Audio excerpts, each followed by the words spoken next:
fun day last night. National championship game. Georgia is your national champion. Finally slaying the Crimson Dragon. And Kirby Smart gets his win. Georgia gets their first national championship since 1980. And they did it basically looking like Alabama looked in years past. Just a good enough quarterback to kind of get it done. Tons of big, strong, powerful, skill position players, and a little good fortune. Although, frankly, there was a call down the stretch. Oh man, that fumble situation that was the craziest thing. I'm so glad the game didn't end because of that, man. I'm so glad. Yeah, Georgia won. I am too. I would have have felt been, the way this morning, like, bro, get out of here. Because I was like, when I'm watching that play, I'm like, bro, if they get this ball to Alabama, like, there has to be some real discussion on the intent and purpose of instant replay or just anything, like, you know what I mean? But anyway, yeah, it was crazy. It was truly crazy. Like, I mean, that was a truly crazy. The whole play itself was nuts, and then the recovery of that fumble where he wasn't even trying to recover it, and somehow just by sheer luck he barely got just a 1 millimeter in on his foot. It was crazy. It's crazy turn of events. I'm with you. I'm glad that it didn't come down to that. I'm very impressed with Georgia. And their ability mentally, mentally to come right back. I mean, the way that they did it was just spectacular. So kudos to them for doing that. We'll talk about that more coming up with the program tonight. What I hope is a sold out FedEx Forum. I can't imagine that it wouldn't be. It is. Well, B2K's got a show going on across the world as well. So the Amarion show is. What they call it? You talking about the Omicron show? Yeah. What's the show that B2K did? The Millennium Tour? Yeah, Millennium Tour is still lurking. Still lurking, yeah. Yeah, I mean, in spite of that, I can't imagine what else do you want in a regular season game. You've got 1 versus 2. 1 versus 2 in the power rankings, the two best teams in basketball right now. You've got what could be the starting backcourt for the Western Conference playing against each other. Yeah. Should be, really, Steph and Ja. You've got game number 2 in the return of Klay Thompson from his injury. You've got a matchup where Steph Curry always seems to play exceptionally well in FedEx Forum, and Ja Morant always seems to step up and play well against the Warriors. It is all poised for a There's major, more, Peter. Hold on, there's more. Yeah, I was going to say, Peter, there's more. Reigning player of the week. Oh, yeah. No, more than that. Of course, two-time player of the week. Yeah, you got more. Keep going. John Morant. Darko Rajakovic is going to be the acting coach. Is that what you're talking about? No, you got the two biggest media darlings right now, the Klay Thompson and John Morant going at each other. ESPN doesn't know what to do with these two guys happening at the same time. Situation. The coverage is – they have to cover the coverage, and I don't know how they're going to recover from having to cover so much coverage. We giving GD for the city some love too? Yeah, look, come on now. Yeah, come on, we got a lot. James Wiseman. Let's act big boy. Can we act big boy? Let's act big boy. It's huge. It's absolutely huge. It's going to be massive tonight, and all you could say is just wow. I mean, we're going to talk about what could be, what is going to happen, all the stuff that's on the line. I mean, as far as regular season games go, I mean, there's 82 of them, and they all count, 1/82nd of your season. So, it's not like this doesn't count twice, but nonetheless, it's still big huge. Game. Oh, then you win this game, you're tied for third place in the West. You get that win? Yeah. Yeah, because the Jazz did the Grizzlies a favor by inexplicably losing to Detroit. Detroit, Rock City. Man. Looked like poo. Yikes! It was. Did you watch some of the quote unquote highlights last night of Hassan Whiteside playing for the Jazz? No, didn't. No. There's one you have got to see. I'll have to send it to you. Yeah, please do. It is truly like somebody unplugged his controller. Like he just stopped. I don't know that I've ever seen a player just totally stop playing in the middle of a game before. It was it's pretty amazing. I'm gonna send it to you. He was awful. Yeah, he was awful. So man, this is boy. Bad stuff. You could be down there. But anyway, the Grizzlies, as a result of that, can jump in there and get right there, tie with the Jazz, and yeah, anything can happen, man. You could be down there tonight. Come on, man. Come on, man. I listen. I told you we're in preps, and I gotta stay at the homestead. I feel you, bro. If I could go, I would go. I wish I could. I would love tonight would be. I mean, if any night, I would love to. Taekwondo Tuesday tonight, man. I can't be there. I'll be there in spirit. Oh. And Gabe missed all last week. Taekwondo Tuesday. Yeah, Taekwondo Tuesday is tonight. He missed all last week. So. Yeah. Back at it again. You gotta stay strong, man. You gotta stay strong. His master sent me a text saying Gabe's getting behind. Sensei, isn't it? Isn't it Sensei? Master Sensei, whatever you want to call him. Yeah. So he's losing the way of the dojo. Listen, you got to do what you got to do, man. That's all I can say. He said Gabe is a future champion. He can't miss anymore. If his son, isn't it? Gabe's son. If Shifu says you got to do that, you got to do it. Man. It's just where it is. You got to listen. Got to listen to the sensei. Got to listen to the teacher.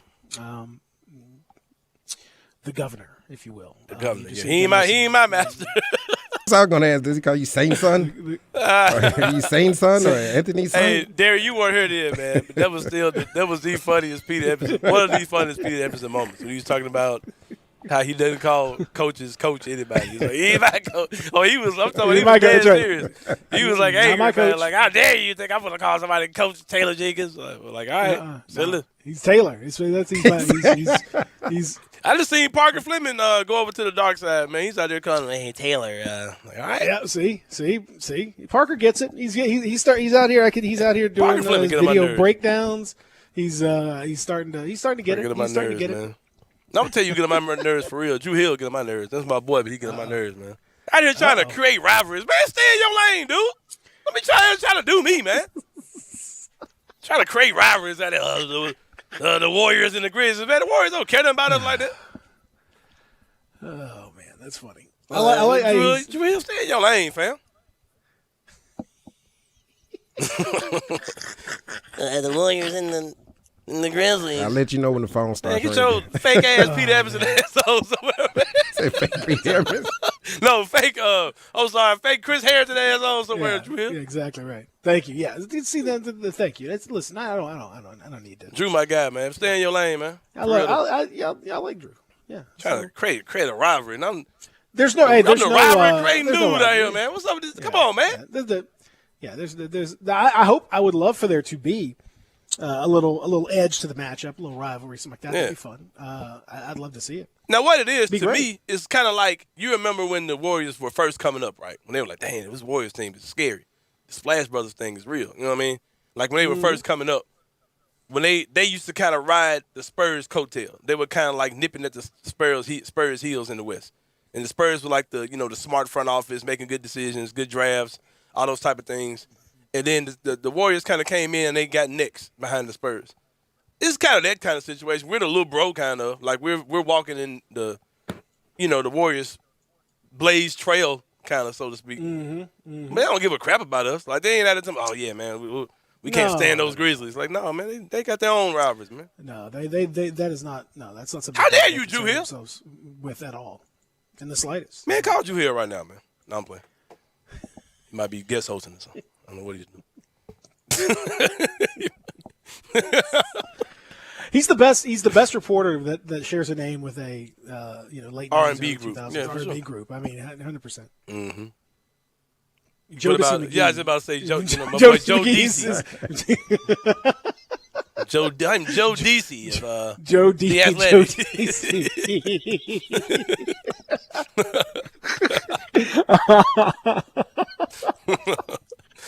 Oh man. Yeah, my name is Saul. My name is Saul for real. With the this is Boyce Tuman of the Boyce Tuman. Boyce.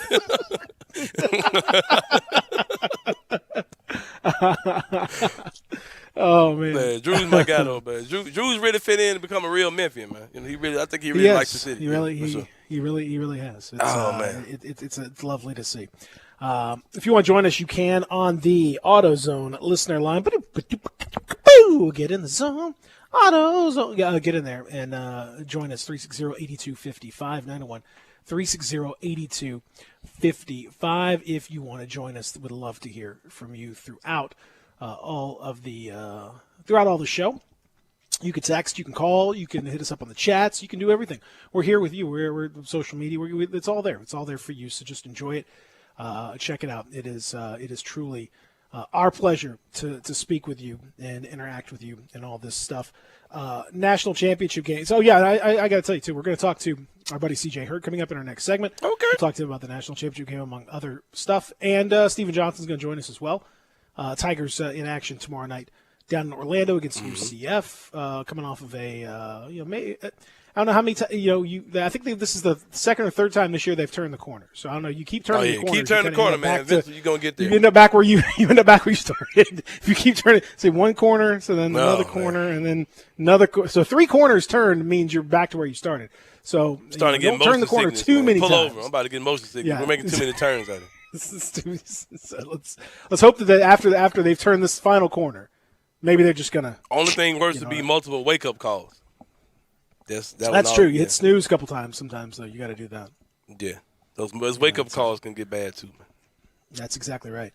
All right, so last night the national championship game, Georgia a winner in a game that was pretty terrible actually for the first 3 quarters, and then it just kind of went nuts in the fourth quarter. It lost its mind after being really boring.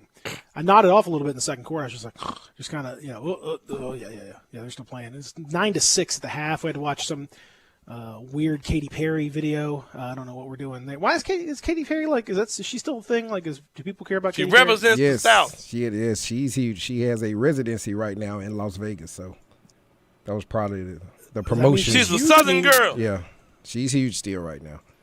I don't. Hey, did you see Jerry Jones? I don't buy it. You don't think Katy Perry's big right now? No, she's huge. No. I mean, I'm sure she's big, but I don't buy that she's so big. We need to have the halftime show be her with some terrible video with a moderately average song. I didn't see the halftime. Nobody performed live. No, it was just her. It was a video. Huh. I don't know what they seen that big. No, they just promote. That's Las Vegas money. That's all. It wasn't for us, guys. It wasn't for us. That's a totally I don't know who's for. I don't know who's for. Who's watching this game? The Super Bowl. This is not the Super Bowl. And if you have Super Bowl gets 3 times the ratings of this. I don't get it. But okay. Anyway, so we had to watch first half, and we had to watch that weird video. Then we're all just kind of doing our thing, and goes to the fourth quarter, and then we mentioned the insane play, ruled a fumble, and Stetson Bennett. Recovered by Alabama. It looked for all the world like an incomplete pass. The hand was going forward, but the ball came out right before they ruled. They ruled his hand was an ACC officiating crew. They ruled right before his hand started going forward. The ball came out, and just sort of out of nowhere, this my man from Alabama just comes over and has I think it was Brian Branch who recovered the fumble. Had no idea. I don't think he was. He had no idea. Aware. I don't think he was trying. I think he was just kind of grabbing the ball, just yep, incomplete pass. And it just so happened that by sheer luck, he had 1 foot in bounds, barely by one blade of fake grass.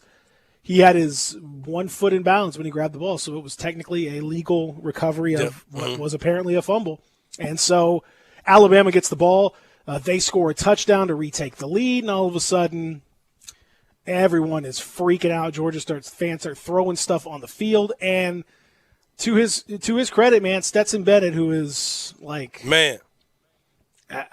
is as sort of average a national championship quarterback as you'll ever want to see, steps up with the drive of his life. 4 plays, 75 yards, touchdown, a 40-yard pass to Mitchell on a free play that gave Georgia the lead back that they would not relinquish. Scored a touchdown after that. 2 touchdown passes for Stetson Bennett, 26-18 at that point. And then the one that sealed the game was the interception, Keely Ringo, pick six, 79-yard return with one of the funniest things you'll ever see. Kirby Smart, his coach, there were less than a minute to play. So, he intercepts the ball, and theoretically, if he's running the ball back and he gets hit, fumbles the ball again, something like that, bad things. There's nothing really. He just needs to go down. Yeah. No good can happen. There's a lot of bad stuff he opens the door for, and hey, you know what? Hey. Apparently, you weren't going to stop this dude. He just kept on running, and he did score the touchdown, 33-18. I mean, have you seen the replay of Kirby Smart? Jumping just up and down. He's reading the sequence. Get down! Get down! Get down! Get down! But then man, I'm sorry. Scored. If I'm that dude, I'm not stopping either. I'm taking it. That was it. House. Yeah. Well, he's obviously he wasn't going to stop. So no. And that was it. Georgia wins. And now let's also note that Alabama, who was already without John Mechie, lost their best receiver, Jameson Williams, pretty early in that game. They were down their two best corners as well, two starting corners, and best two corners, best two wide receivers. Tough, even for Alabama to overcome that. Now, to be fair, they have 77 players out of the top 300, so you'd think that they could make something happen, pull something together, but apparently not. And offensive line play was an issue for them. It continued to be an issue. And they just didn't get it done. And to their credit, man, in a down year for them with a bunch of injuries, they still were leading in the fourth quarter of a national championship game. I mean, they are the gold standard without a doubt. And I was appreciative that Nick Saban seemed so happy for Kirby Smart. Kirby Smart was overjoyed. Stetson Bennett was overjoyed. It was cool to see a fan base that passionate. Get a title that they've missed for 40 years. That was cool. I was happy to see that. Like I said, I'm super glad it didn't come down to that replay because I saw that. I was like, man, here's some more crap everybody's going to talk about all day on the intent of some rule or, and then you're going to say that they cheated for Alabama. And I didn't want to hear it. I didn't want to hear any of that. I didn't want to participate in that conversation today. And to see Stetson Bennett just come out. I've never seen, it's weird because that dude's energy was so strange because it was like, okay, you saw him have the emotional breakdown where he's crying on the sideline. Mm-hmm. But then when they interviewed him, he was like, yeah, man, I'm that dude. I was expecting this super humble, I'm super excited to do this, and man, this is a dream come true. It was kind of it wasn't cocky or arrogant or nothing, but it just wasn't. I expected just to feel like a much more graceful thing from him. You understand what I'm saying at all? Yeah. Well, I think part of it was also that, the interviewer was trying to get him to cry. Again, yeah. She was trying to get him to cry. Yep. And he'd already cried. Yep. She was pulling like a Tom Rinaldi over there. And it's just Pound! Yeah, she was she's like, now you just won a chance. You've worked so hard. Your whole life has just been nothing but grinding, and it didn't seem like it was ever going to happen. And then now it's finally happened. And as a little boy, you look up at the stars and you dreamed one day your pawpaw, he's passed away, but he's looking down on you now, smiling. He said, one day my son will bear a son who will have a national championship for the University of Georgia. Right. Now, of course, you remember the children around the world who are all starving and dying. Right. Who watched you. And said, the one thing I want is Stetson Bennett to win a chance. You've won it. How does that? And he's Timmy, his Make-A-Wish was for you. Little Make-A-Wish. He's like, lady, I'm done. I cried. I'm done. Right. I'm cried out. I'm happy now. Now I'm ready to party. Yeah, I'm ready. Give me a cigar. Where the girls at? I'm ready. You saw me crying. I'm good. I'm good. I gotta save some face. That's how it is, man. You have that moment, and then that's now you're happy. There was a bull and a dog. They were in love, and they had children, and little bulldogs came out and they said, I want to be a Georgia mascot one day. And here you are representing that lovely young couple. Of course, we all remember Schindler's List, a horrible movie. Let's think about the Titanic. That was a terrible tragedy. And Bambi died. Bambi's mom, yes. Let's remember all these horrible things that are terrible in the world. Just think about those things while you answer this next question. Lady, please, let him. Yeah, he's good. He said he's good. Right? He's good. He said he's good. He's good. Yeah. But anyway, I was happy for them, and even happy for Kirby Smart, who, listen, it's as close as they've come, as hard as they've worked, as much talent. He basically built. He's the gold standard of Alabama assistant coaches, and to his credit, he built it, and he built basically Alabama Part 2. Yeah. For sure, man. He built another Alabama that, very similar to what kind of the early stages of, if you remember, I think, some of the national champions that we saw early on for Alabama were kind of a moderately decent quarterback, Greg McElroy type, or Jake Coker or something like that, just a solid guy that's able to keep things going. A lot of huge physical big dudes, and Georgia's was bigger and more physical than Alabama on the lines. Guys like Jordan Davis that are like 360 just massive dudes. Running back like my man Zeus back there. I mean, it was a formula that we've seen Alabama use in years past, and they kind of got it used against them. So what can you say? Is credit to them. Yeah, man. Props for Kirby Smart. Just killing that ghost, man, for real. Like, we've been talking about that for a while. Like, it was so much stuff about, could they overcome Alabama, who's beaten them so many times, and they just took that big loss just a little bit over a month ago. And it was a big win, man, for sure. And Stetson Bennett, like you said, the guy started off as a walk-on. Got a lot of people who weren't giving him crap. Kind of a mix of a Alo/Tyler situation together and mixed in one guy.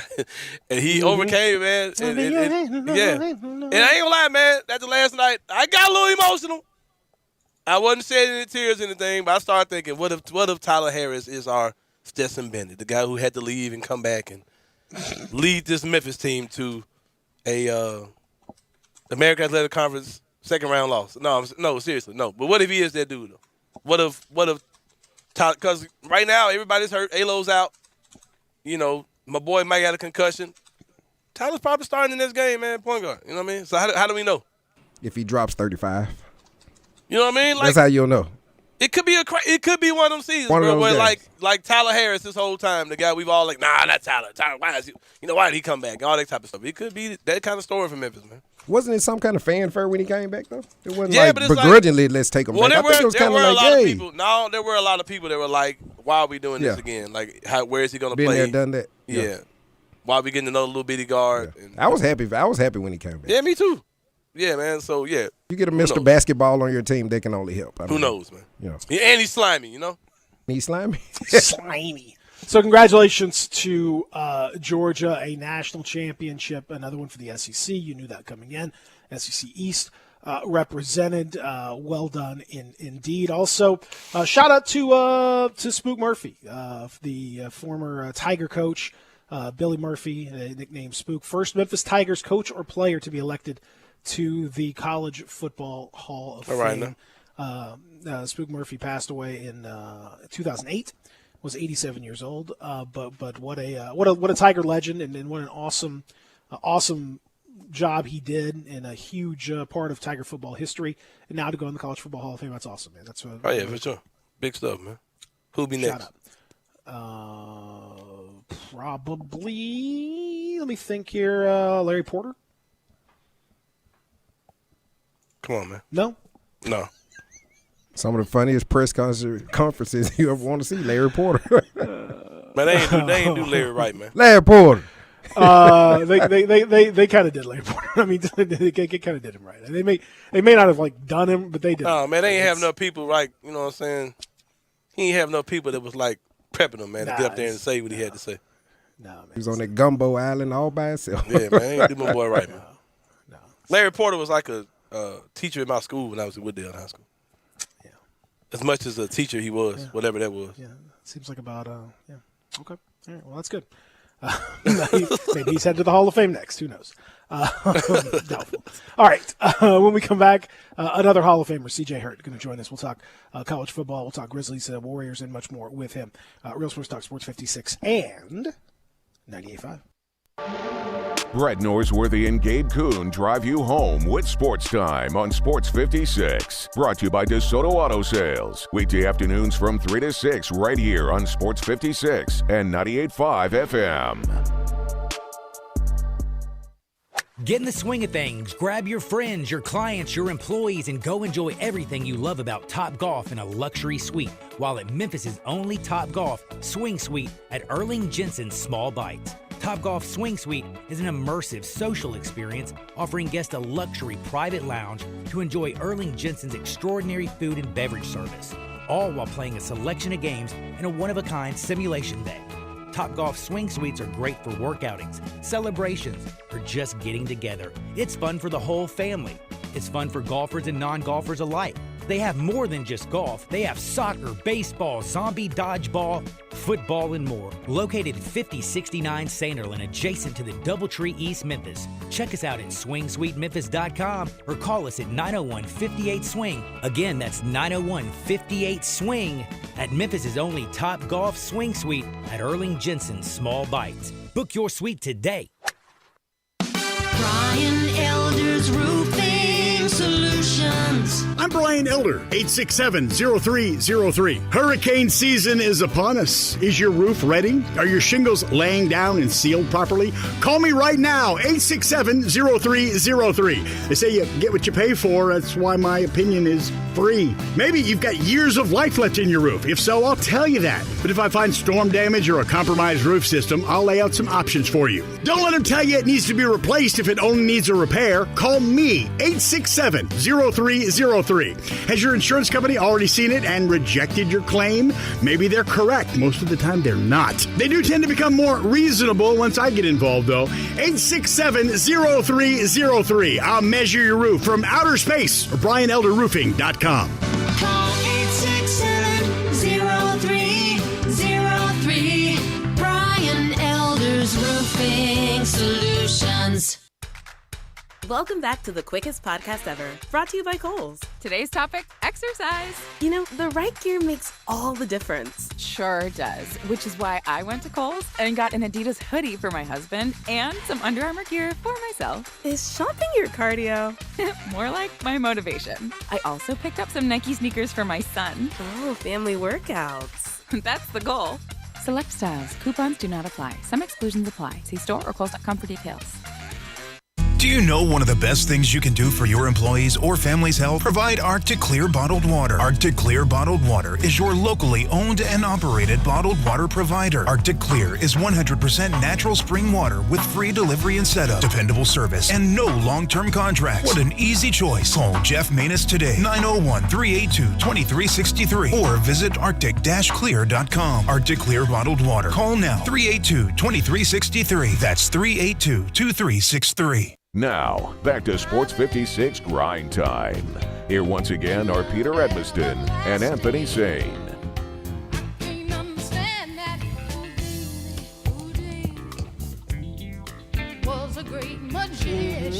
You don't know about that, Peter? Just say you don't know nothing about it. Don't know nothing about nothing. You know that. Yeah, this song, little did these people know that this song would kind of speak to today on how difficult certain people, certain ladies can be. Can you ever listen to the lyrics of this song? Like, lady, like, you just look. Pete's listening for the drums and the guitars in the background. Yeah. I've said I didn't pay too much attention, so now I've got to get back and actually listen. Now you're making me do some work. I don't want to do that. Yeah, she's doing a little bit too much. A little bit too much, man. Hour number one here, live in the Family Leisure Studios. Pete and Sane with you. Joining us now, our buddy from Grind City Media, formerly of right here, right in this very studio, very spot, very airwaves, right with me. Many mornings did I spend talking to this man who joins us now, Conrad Hurt Jr., a.k.a. C.J. Hurt, a.k.a. Conradicalness on Twitter. How you feeling, C.J.? What's going on? Peter, stop using my full government on these airways, sure dog. did, man. I mean, they don't need to know all that. That Also, ain't what Hall of available Fame no am more. I supposed to be in, Peter? When you threw the break, Well, why is your Twitter name Conradicalness? Why is your Twitter name Conradicalness then? Because I'm radical, Peter. What you mean? What's the con part? You conning people? What I wish nobody falls for my cons, man. I mean, I can't listen. You out here doing it first. What am I supposed to do? I can't. You know, it's just how it goes. What do you want me to do? I don't know. I'm just living my life out here. I don't know. What up, fellas? What up, Peter? What up, man? Good, How bro. y'all doing, man? Oh, all right. How are you, man? Come on. How's it I'm going? I'm good. I'm recovering nicely. Late night last night watching that football game. But yeah, all things considered, I'm pleased with the result. Pleased to see, kind of sort of pleased to see Georgia as champions. If I wasn't pleased, it wouldn't matter any hell. They still got the championship. They don't give a damn what I say. But yeah, it's all good though. Looking forward to next football season. Can't wait. Indeed. And by the way, just real quick, is your is your coach going to be there next year for Michigan? Is Jim Harbaugh going to be there? Yeah. No. Jim is doing what all great coaches do, and that is have a successful season and use that as leverage to get more money. Jim saw Mel Tucker's contract. Jim saw Brian Kelly's contract. Jim saw what Lincoln Riley was getting and said, you know what? I won a Big Ten now. I beat Ohio State. Time for me to cash in, baby. I guess that's all this is. I haven't seen any reports of anybody actually interviewing Jim Harbaugh. I've seen reports of people actually requesting to interview candidates like Eric Bieniemy and others. So I take that to mean Jim is just using this, and his people, his agent, is using this masterfully, the way college coaches do, to go out there and get that money. If Mel Tucker can get, $9.5 million? Surely Jim Harbaugh can get that. And right now, Jim is making around $6 million. He took a pay cut last year after that debacle of a season, and so he took a pay cut. So he's like around $6 million or so. Now, cost of business is going up, baby. Got to pay them to keep them. They'll pay them. It's Michigan. They got the money. CJ, how excited are you that yesterday's game didn't come down to the controversial call of interception or fumble, foot in, foot out? How glad are you that it didn't come down to that and Georgia just won this game running away in the fourth quarter? I don't care. It works fine. I'm fine either way. I wish it would come down to that. That'd be funny to me. My team wasn't in it. My team got the hell beat out of them. So I'm really sour grapes over here. Oh, yeah. It's fine, man. Either way it goes, thankfully they got the call right. That's the most important thing, is to get the call right and to let the players decide what the result of the game is going to be on the field. As a referee, you don't ever want anybody knowing your name, because they know your name is because you probably blew a call or made an unnecessary call. Mm-hmm. I am the college football fan in me is glad that the players on the field decided it and it didn't come down to that play. But the hater in me is like, man, I don't give a damn. I wish they both would have lost. Hell, my team not in it. Both would have lost. Oh, hate. Well, I mean, does it give you any satisfaction that the team that beat your team was the one that won? Does that matter? It should make you feel better No, about your God, team. no, hell no. If you beat Michigan, Peter, I got that you beat Michigan rule. I don't like you, and I want you to lose every game you've ever played after that. So after that, especially the way Georgia beat them, and it looked like, and I was tweeting about this during the game. The first half, Georgia's offense, that wasn't Alabama's defense. That was Stetson Bennett in that offense, specifically Stetson Bennett being shook, right? You think about that first drive, and we couldn't get Stetson Bennett to play like that against Michigan. He played like he was supposed to be good. He played terrified the first half against Alabama. And think about that first drive where it goes big-time sack, then they get like an offside or a false start penalty, Then Stetson Bennett scrambles out of the pocket and just drops the football. Thankfully, it bounces back up into his body. Otherwise, Alabama's got that ball inside Georgia's 20 with a chance of scoring, really kind of jump all over the Bulldogs early, and then they get another sack, another penalty, and it ends up being a punt. We couldn't get that against Michigan. Stetson Bennett was shook, and thankfully that Georgia defense, I was talking with Lane Whitaker of Grind City Media. Check him out on the Odds Couple with Rob Noted Fisher Georgia, and John Georgia Rosen. guy. Georgia guy. I was talking with him today. I was like, yo, would you put this Georgia defense as a position group amongst the best in, the BCS, CFP era? Because I would. right? You think about what they did against Alabama, especially in that first half, right? Alabama's in the red zone 3 times. And how often do we see Alabama playing against a quarterback who is shaken for whatever reason to start the game, getting to the red zone 3 times, and boom, it's 21-6. And that's a completely different ball game for Georgia if it's 21-6. And that defense went out there and held them to not 1, not 2, but 3 field goals in the red zone. That's 9-6. Now, you can still run your plays. Now, you got time for the offense to get in rhythm. Now you got time for your quarterback to gain a little bit of confidence and a little bit of swagger, if you will. So that Georgia defense, to me, is absolutely amongst one of the best position groups of all time, and especially specifically in the BCS CFP era. I would love, now that offense, you guys can keep them, but I would love to see that defense go up against, that 2019 LSU offense with Joe Burrow and was Hilaire there? I think Hilaire was there, and Jamar Chase. I would love to see him go up against Vince Young's 2005 Texas offense. I would love to see him go up against that offense for USC with Matt Leinart, right? Like, I would love to see just because that would be great on great. To Lane's point was that, when you look at it, their points per game average, right? That's a big stat for defenses. They're like 4th. I think that 11 Alabama squad is 1, Michigan's 97 squad is 2, or Miami's 2001 squad is 3, I think, and then Georgia comes in at 4. But still, think about what that is. That 01, everybody on that 01 Miami Hurricanes team got drafted. Most of the players, if not all of the players on that 11 defense got drafted. Michigan's defense in 97, that national championship year, had a freaking Heisman Trophy winner, for crying out loud. Like, you're being mentioned with those types of defenses. Yeah, I think that Georgia defense deserves all the credit for keeping them in that game and then allowing Stetson Bennett to find a chance to get into a bit of a rhythm. CJ, you're probably one of the, like, as far as guys in Memphis, like, you can speak on college basketball probably better than anybody. So I'm not going to act like I'm that guy at all. But so I'm going to ask this question to you. A lot of people complain about there being, not enough parity in college football and seeing the same 2 teams.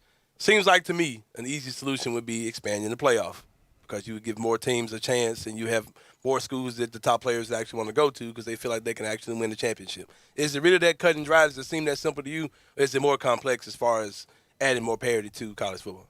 Man, listen, you could add, let's say you go 8. So you add Notre Dame, 8 this year. You add Notre Dame, you add Baylor, you add, I don't know, Oklahoma State and somebody else. I don't know. So you add 4 more teams and Ole Miss, right? Or do we think any one of those 4 teams isn't getting the hell beat out of them by Georgia and Alabama?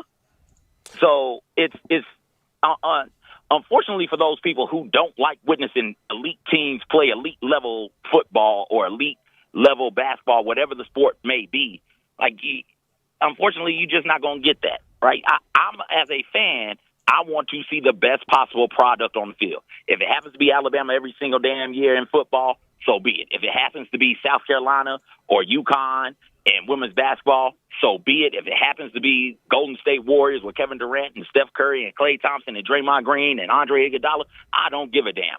Give me greatness. I don't care if it's the same ones being great year in, year out.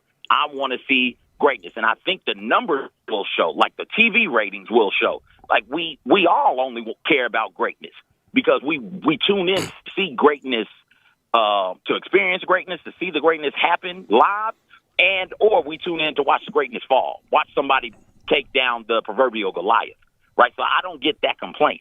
You expand the playoffs to give more teams a chance because more teams are deserving, right? The playoffs isn't who has a realistic shot of getting into the championship game? Because if that is the case, then we make the playoffs narrow across the board. This is where I have to push back on you. Okay? Yeah, I just don't agree with you. All right, CJ, I'm about to push back, buddy. You ready? All right. I know, but go ahead. Batten down the hatches, buddy, because here it comes. The issue initially, I think you're absolutely right. Like, it wouldn't have mattered this year. Most years, what expanding the playoff would that have materially changed the final game? Probably not. I mean, maybe there would be a chance for somebody to get injured in one of those games, and maybe that might change the outcome. The way Jameson Williams getting injured, certainly hurt Bama in this game. I mean, maybe that happens, in a quarterfinal, and you have a different matchup. I don't know, but probably you're right. It would end up being the same thing most of these years. I think that's probably true. However, when it comes to recruiting, And when it comes to building for the future, there is institutional, let's say, favoritism that's been baked into this whole thing, where these big schools and big teams in particular, you can recruit, for example, against Florida. Florida's a big team. Florida's a big team, big fan base, all that stuff has been pretty successful of late. But they can say, look, they've never even been to the Peter, when you say big, you mean procedures, right? I just want to make sure I'm following you. When I mean they have a big fan base. I mean, they have 90,000. They have lots of people that are covered. They tend to recruit well. They're well publicized. They're highly thought of. They're one of the teams that's one of the top 10, 15 teams perennially. I would say they haven't even been to the playoff.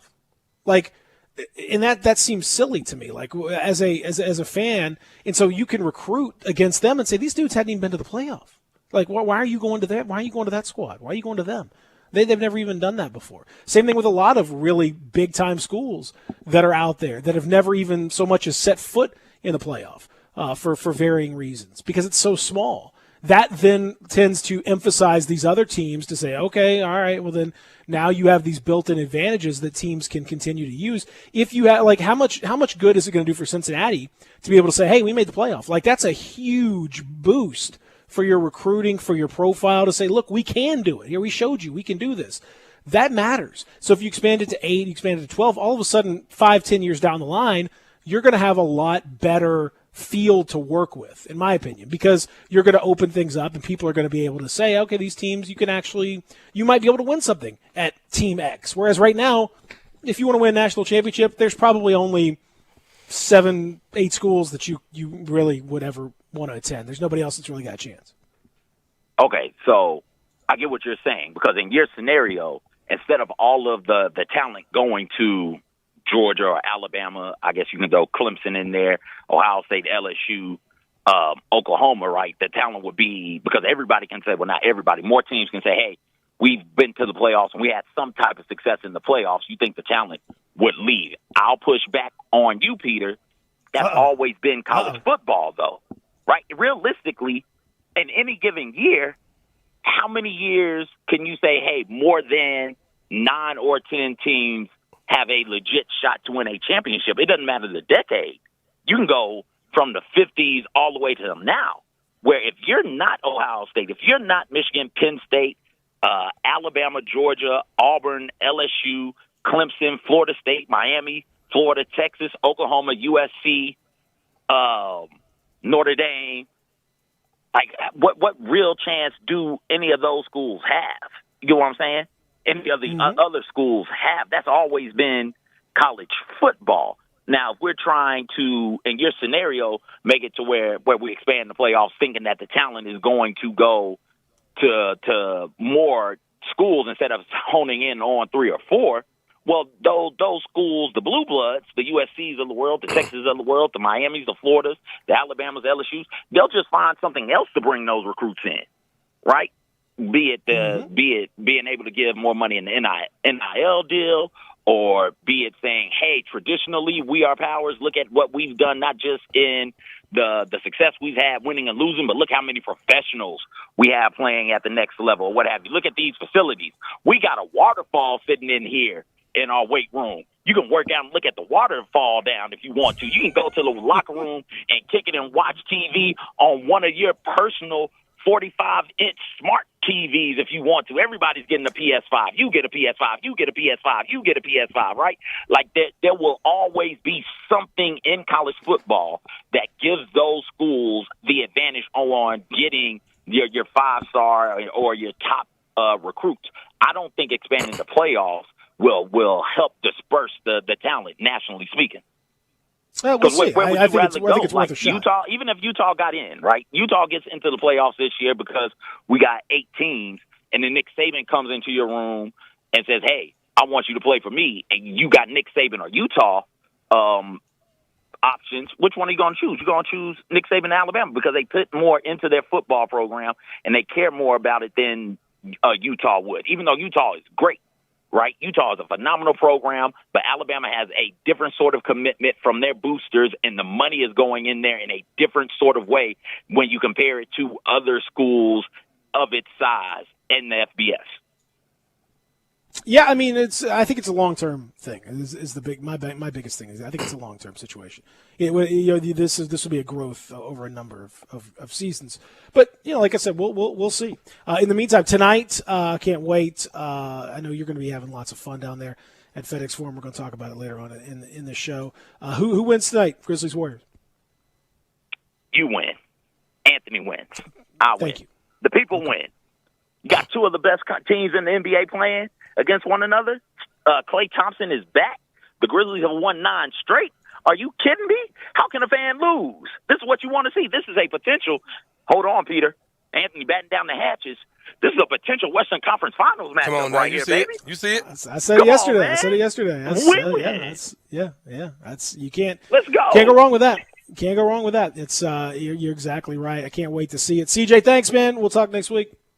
Thank y'all. I'll let you. All right, bro. All right, CJ Hurt joining us. We'll talk about that game a little bit when we come back and more in hour number 2. Stick around in the Family Leisure Studios, Real Sports Talk, Sports 56 and 98.5. The all-new Sports 56 Mornings with Greg Gaston and Eli Savoy. Brought to you by Action 24/7, James Gaddis Jewelers, and Acura of Memphis. Weekday mornings from 7 to 10 right here on Sports 56 and 98.5 FM.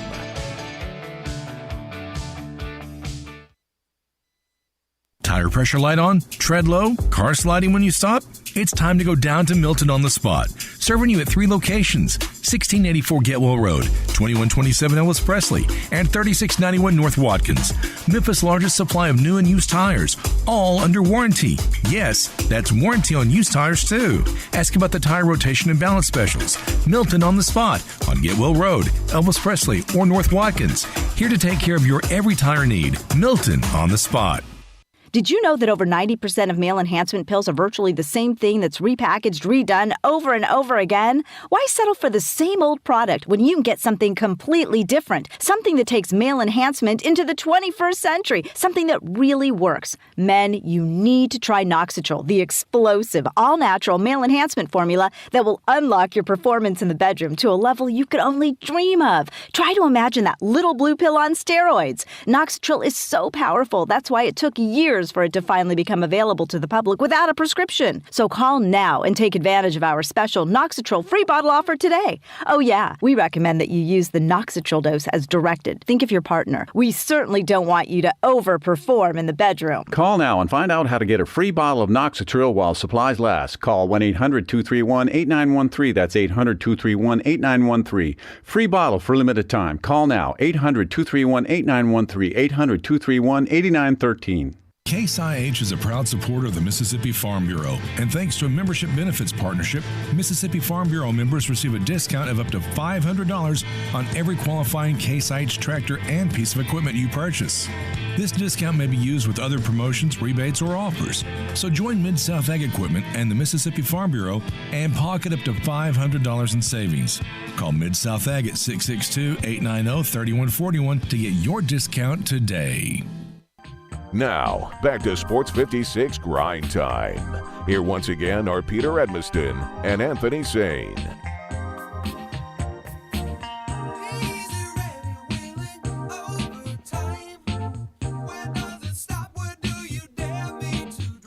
Draw the line. You don't know nothing about this, Anthony. There you go. Get him, baby. He don't know nothing about that beat. Get him. Love it, the competitiveness. Get him, Pete. I don't know nothing about it, but I'm thinking the words. Man, please.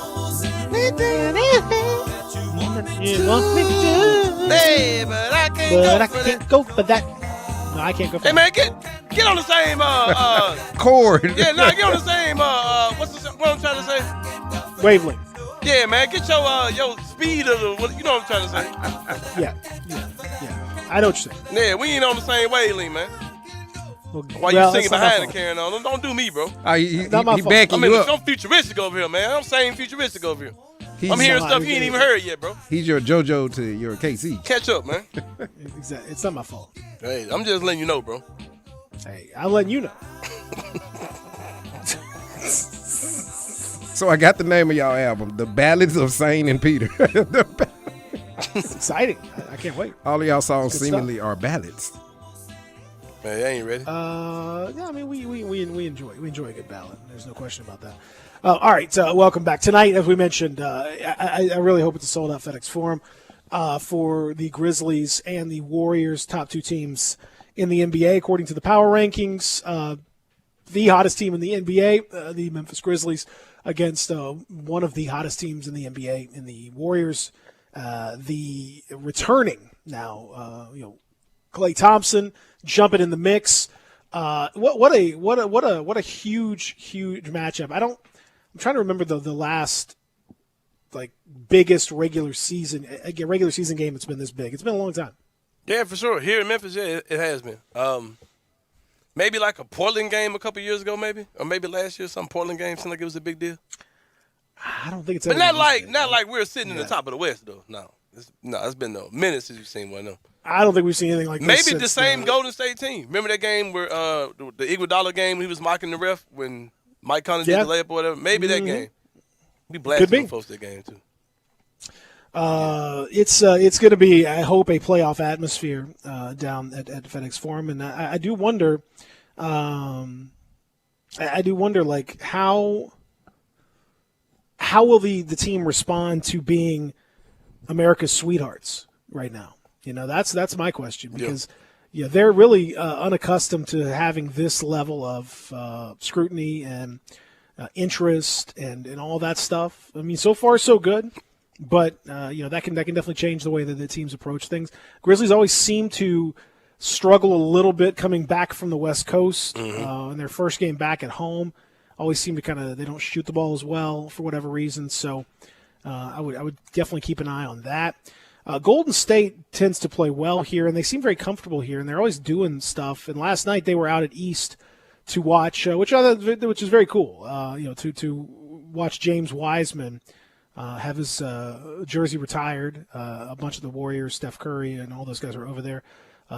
Steve Kerr, the whole crew. Darian Newsom. A bunch of in the building. Darian Newsom. That's why I said yeah, absolutely. Tell us about. I have a great affection for James, so I think I've told saying it, but yeah. Come on with it. Give us some sights and sounds, man. Yeah. Oh, I mean, when he was in high school, he took my kids under his wing, his very long wing. And we just built a great friendship, I'd say. So still great friends with his mom and his sister. So that's why I snuck that in yesterday. Say, hey, attend James's retirement. And Leon King. Leon Taylor, you mean? Leon King Taylor. Oh, yeah, Leon Taylor. Yeah, that's what he's on Facebook, the King portion. He did a great job with his pictures, his sights and sounds. So, go to his Facebook if you want to see more. But good job. Overall last night, had the mayor, had Tammy Sawyer out last night. What? Absolutely. They did it up for him. It's big time. Yeah, Steph was in the building. Time. Steph, Wiggins, the whole nine. They were there. That's major, man. Nice to see. Nice to see. I appreciate. I heard the whole University of Memphis Tiger team was there, but Penny had his coaches show. He couldn't make it, but the players were there. I don't think Penny was there. No, I'm saying Penny wasn't there. He had a coach. That's the reason why. Okay.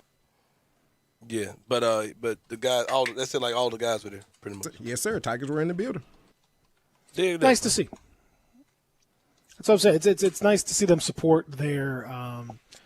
It's a Wiseman's story is such a fascinating one because he's such a gifted player, but obviously coming to East ended up being a albatross around his neck at Memphis, where he was punished, and his punishment kind of derailed what could have been a dream season for Penny. Pretty crazy stuff. So it's not as straightforward as most jersey retirement ceremonies, where it's like, hey, there's a lot more. There's a lot more going on there. Yeah, for sure. He was he came out last year starting off his rookie season looking really good. He had the injury stuff going on. I know that they said he didn't really fit into Golden State's system. I got upset with some of the comments that were made about him and how they basically were handling him over time. I talked to a scout with the Warriors, and he was like, yeah, James is good. They'll find a way to get him in. We just got to get him over this injury stuff. But I hope he has a good career, man. Like, I still think that kid has a lot of potential. I think people have really kind of given up on him way too fast, So I think he's going to be great as his career goes on. Well, let's just remember the last what about the last time? Because this kind of piqued my memory. This is not the first time that the Golden State Warriors have gone to a Memphis area high school to watch a jersey retirement ceremony. Yeah. Do you remember who the first one was? Yeah, Ian Clark. That's right. Back in 2006, I want to say. Hooper. 7? No, I mean 2016. I'm sorry. 20. Yeah, it's 20. It was right. It was the first year. I think it was the first year for Durant because Durant and Steph were there, along with a bunch of other guys. So, pretty wild. Pretty wild that they've had two different Memphis area high school jersey retirements for the Warriors to go to. Steph Curry's getting getting well familiar with the Memphis area high school gyms. Draymond was there, Kevin Durant among others. So yeah, pretty cool. Yeah, man. Good stuff though. For sure. Who's next? The next Memphis player to get a jersey retired in high school. Yeah, the next Memphis player to go to Golden State and then have a jersey retired so they can go and hang out at another. Let's call it Chandler? Curtis Givens Jr. Yeah, Kenny like Chandler. him. Let's get them Kenny Chandler. Yeah, Kenny Chandler. No, I need Kenny Chandler to be a Grizzly. So no.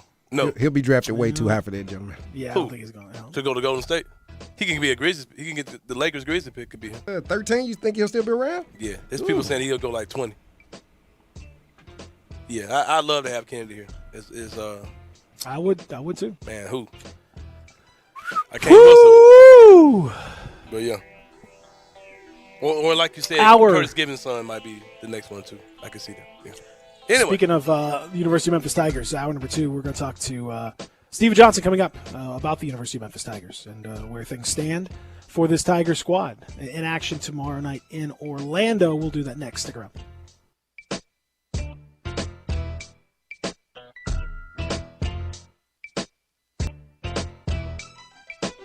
It doesn't matter how much you owe on your trade-in. It doesn't matter if you've got bad credit. Everybody saves big during Sunrise Buick GMC's year-end blowout. Hundreds of new and used Buicks and GMCs with a $5 million used car inventory, specializing in cars and trucks under $10,000. Remember, Sunrise wants to get you financed. Bad credit, bankrupt, slow pay, it's okay. Sunrise specializes in secondary financing and works to get you financed when no one else can. Zero down with approved credit delivers at Sunrise. Buy American and buy from sunrisememphis.com. Collierville, Covington Pike, and Wolf Chase. We make it fun to buy a car again. Sure, we have 30 seconds to tell you that drivers who switch to Progressive could save big. But then what? Well, we could try to fill the remaining time with awkward pauses. It's often done for comedic effect. Is it working? I can't tell if this is funny. Maybe this is so bad it's funny. Wow, we really peaked at the save big when you switched to Progressive part. Progressive Casualty Insurance Company and Affiliates. A good friend of mine told me about this awesome place for lunch. Oh, yeah? What's the name? Neil's Grill and Bar, where the fat man rocks. Everybody knows Neil. Where's it located? It's located in Yorkshire Square off of Quince. And what's it like? The best lunch place in Memphis. You know, like real mashed potatoes and gravy. Everything is made from scratch. Monday through Friday, daily lunch specials like Monday, baked chicken, Italian Tuesday, spaghetti, ravioli, Italian spinach, delicious fried catfish, fried chicken livers every Wednesday, Friday, Salisbury steak, barbecue chicken, or if you just want a vegetable plate, the best veggies in town. What about the lunch price? Meat and 2 veggies, $7.95. Meat and 3 veggies, $9.99. And veggie plate, $8.95. Big fat boy portions, man. Man, you're making me hungry. Come hear the best live local music at Neil's. Eddie Smith plays Sundays 5 to 9, Mondays karaoke, Tuesdays Debbie Jameson, Wednesdays Elmo and the Shades, Thursdays John Williams and the A440 Band at Neil's. Where the fat man rocks. We are Sports 56 WHBQ Memphis and W253DF Memphis, Flynn Broadcasting Stations. Now, back to Sports 56 Grind Time. This hour is brought to you by Poultry Power. Here once again are Peter Edmiston and Anthony Sane.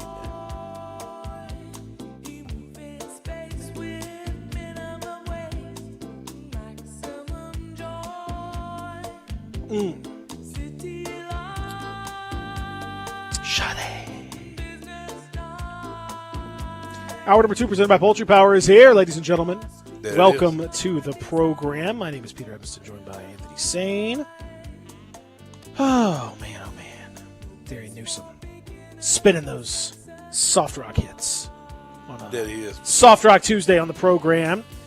Talk to CJ Hurt, hour number 1. Coming up here, we're going to talk to our pal, Steven Johnson from The Daily Memphian, about the University of Memphis men's basketball team and where things stand right about now. And let's bring Steven in now. Good afternoon, Steven. Is it all solved? Is everything good? Are all these problems we're talking about, everything taken care of after that big win, big Tyler Harris performance? Well, I wouldn't say everything, because it seems like as the team starts to play better, the health of the team has kind of just been all over the place. I know heading into that game, we thought the Tigers could be severely shorthanded. Everybody was able to play except DeAndre Williams, who had a lower back injury. So it seems like they're getting closer and closer, and I think maybe me and some of the fan base, you see the talent, you still see the potential from the early season, so it's easy to want to just say they cured everything, but I think it's still, even with them on this winning streak, even with them winning the last 4 out of the last 5, I'm still kind of taking a wait and see approach. They're trending in the right direction, which I think is a good sign. But, if you go into Central Florida tomorrow, they've beaten some good teams. I know they lost their last 2, but that's another quad 1 game as of right now. So if you come in there and I think if you win, then I think it's really time to, if you jumped off the bandwagon, it might be a good time to kind of jump back on if they handle their business tomorrow night. See, with teams like UCF being better than expected, Cincinnati being a decent team, of course Houston's going to be a good team. Does it kind of feel like, even as opposed to leaving maybe last week, that Memphis has more of a clear path just to win outright just by being great in their own conference? Yeah, absolutely. And in terms of both just winning the league and getting to the tournament, I think as of today, I think they'll have at least 4 more quad 1 level games, and I'm sure some quad 2 level games in there as well too. So now there's a path to not only make the NCAA tournament without having to win your conference tournament. If you keep piling up those wins, I've seen most of the bracketologists I've been looking at have the Tigers as like a 12 seed right now. So now you're in the position that not only if you win your league are you going to probably make the tournament, you could easily jump up from 12 to maybe a more advantageous seed. So the road ahead, like I said, if Memphis, I think if Memphis wins tomorrow with the injuries that Houston has sustained, Houston's going to be Houston. But I think it wouldn't be out of the question to say Memphis appears to be the favorite if they go into UCF and knock them off tomorrow on the road. To what do you attribute the change of feel, I guess, for this team? Everything kind of feels a little bit different. And I don't want to. I kind of half joked about speaking of turning the corners because it's I don't know how many times can you turn corners, but it did look different with this group. What do you attribute it to? I really think they are starting to come together. I think just the reception, if you saw on social media, man, after the Cincinnati game, you just had guys like Landers just telling Tyler, "I love him. You're the best guard under 6 foot in the country." Josh Minot, opened his press conference with he wanted praise for Earl Timberlake, and there just seems to be, and it's funny, like a month ago almost, that Penny said he could tell his team wasn't having fun after they lost to Murray State, that they could kind of feel the pressure on themselves. But I think they're just starting to have fun. You know what I mean? I think it helps you put a guy like Josh Minot in the lineup who, along with Tyler Harris, is just instant energy. Instant energy with whether he's getting putback dunks, those dunks in transition, or offensive putback. So to me, those 2 guys are really the spark plugs that I really just think help the team get going. And I think most importantly, they're starting to find an identity. They're at their best with Minot, Malco, Jalen Duren, and DeAndre whenever he comes back. I still think the strength of this team is down low and letting those guys dominate, whether it be on the offensive glass or on the post. And then I think that opens it up for everybody else, whether it be a Tyler or Landers or any one of those guards kind of step up and have a big night. So I think the fact that they're really starting to come together, they're starting to have fun, and they're starting to find that identity on offense, I think are the biggest changes we've seen in kind of the last 5 games. It feels like the stars are starting to align for Tyler Harris to be the starting point guard in the next game. He had an incredible game the other night against Cincinnati. Does it feel that way to you, or do you see Penny possibly doing something else, or do you see? I mean, what do you see? Well, Earl Timberlake's in the concussion protocol, so I would be very surprised if he plays tomorrow night. Right. You know, Penny Love said he would be a quote-unquote game-time decision. But I think that's going to be interesting. He has an interesting situation in the sense he could easily go with Tyler at the point guard spot, or does he want to put Imani or Landers in there and go by the kind of a point guard committee approach? I think I want to see how Tyler does at point guard tomorrow. I think it's worth a shot. And with the way Imani came off the bench Sunday, I'm not saying that's going to be his role for the rest of the season. But I really think that time away from the game, and even Imani spending those first couple minutes on the bench, really kind of helps him kind of come in and kind of find where he can kind of pick his spots and where he can kind of impact the game. So I think it would be a good opportunity to kind of start Tyler and see what he can give you kind of in that starting role, and it'll help you to determine, is he going to be kind of a guy you just bring out the bench for that spark plug, or can he be, you know, maybe that dynamic option at point guard that the Tigers have been looking for, especially if Earl Timberlake's going to be out for the extended future. That is that is true with Timberlake, especially the togetherness that we've seen, you know, from this group. And then Imani Bates in particular, I thought for sure his best game, with the role that he was playing, looked much more under control. And there's been a lot of talk about how he has had some trouble probably adjusting mentally as much as anything else. Do you attribute that, Stephen, to his, the fact that this is just kind of like the first real adversity that he's faced? He's had such a charmed life in many respects, where his dad has been coaching him. He's been surrounded by AAU teams that have pretty much been built to showcase him. He's been the best player on every team that he's ever been in by a mile, and has been, on the cover of all this stuff. And now he gets into the big time, and it's not gone the way he expected. Is it a mental thing for him, and is he starting to overcome that? I think so. Like you said, he's been on the national radar since he was, maybe 12, 13 years old. I think as a freshman, he led his high school to like the first ever state championship in their program history. So everything has kind of gone perfectly. And of course, you're getting compared to, you're the best prospect since LeBron James. You're the next KD. You're the next Paul George. So when you come in and then you start the way he started in college, getting 15, I think, every game, and then you go through this extended period where you're really struggling, and he's on the road at Georgia and Ole Miss. He's hearing the overrated chants. Mm-hmm. He's hearing and seeing the stuff on social media. And we know the Memphis fan base can be very vocal itself. So I think for a kid that's still supposed to be in high school, look, man, those kids are in their phone. We're in our phones a lot. So just imagine what it's like for them. So I do think it was a mental thing.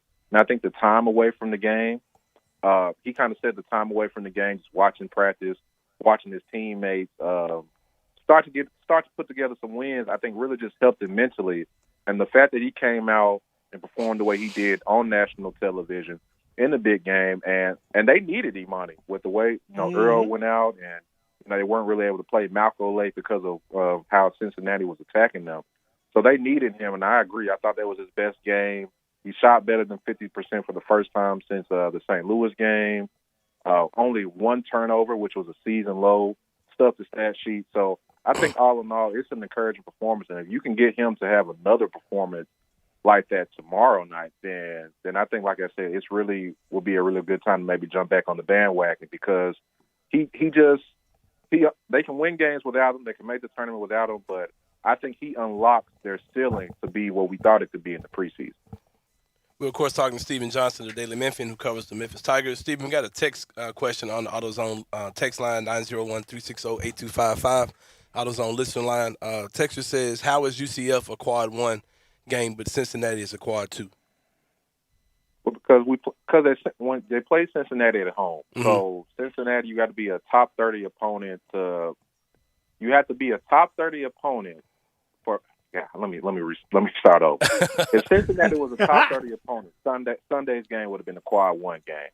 But because they played at Memphis, and I think they're like 60-something, that's a quad 2 game. Now, Memphis, when they go to Cincinnati, if Cincinnati is still in the top 75, that would be a quad 1 game. And that's also why UCF is a quad 1 game. They're about 64, I think, right now. Mm-hmm. So they're in the top 75. So basically, a top 75 road game is quad one. Top 50 neutral site, I think, is quad one, Virginia Tech, etc. And top 30 at home at FedEx Forum would be a quad one for Memphis. Well, and those wins, yeah, I think at this point it's putting the cart before the horse to start worrying about too much about quality of wins and all that stuff, because I think they still have to prove that what we saw is repeatable. What we saw on the floor is recognizable and all of that stuff. The other question I have is that we were talking about this a little bit yesterday. It's unfair, and I don't want to belabor the point about Alex Lomax. But it does seem as though, halfway through the season now, the evidence is piling up pretty heavily that, when Lomax doesn't play is when the Tigers are at their best. The minutes seem to be better distributed. The backcourt seems to be more comfortable. Everything just kind of seems to flow better. Is it that simple? Again, with respect to him and his ankle injury. And I know it's been a hard thing for him to go through. I don't mean to pile on, but it's nothing personal. It's just, the results kind of are what they are. I think there's some truth to it. I mean, of course, some other guys have been out, DeAndre, Earl, Imani. So I think we're, along with the Alo's injury, we're seeing guys get extended run. I know we kept talking about it early in the season. Penny's doing bringing guys in and out. Well, when you have less bodies, you have to trust the players out on the court more to play through some mistakes, play through some miscues. So I think we're starting to see that. But in terms of the backcourt, my thing with Alo is always going to be, man, no competitive player at this level is ever going to tell a coach, I don't want to play 25 minutes a game, or he can only play the role that Penny assigns to him. And, he's going to go out there and try his best. And, there have been ups and downs with that. So I think if he comes back, whenever he comes back, I think what these kind of last few games have showed was if there's going to be a role for Alo, it can't necessarily be the guy, the starting point guard, as bad as Penny maybe wants that to be, the starting point guard playing 25, 30 minutes a night. I think if you bring Alo off the bench as like a floor general, or as a guy that, when you want to go with that full court trap, because he is still a great defender, if you want to put him in the game to kind of pressure an opposing guard or something like that, I think he can thrive in that role. But I do think there's something to the Tigers kind of playing their best ball without him on the floor. So when he comes back, the hope has to be that Penny finds a role for him, like he kind of found for Minot, like he found for Earl Timberlake, and like he kind of found for the big man. So I think it's more so just on Penny and how he uses him, man. If he uses Alo as a 10 to 12 minute a night type of guard, I think he can thrive and play an important role. But if you're asking him to play 28 minutes, be a lead point guard, then we'll probably end up right back in the same spot. And I think some of that criticism is unfair because Alo doesn't make the rotation. Penny does.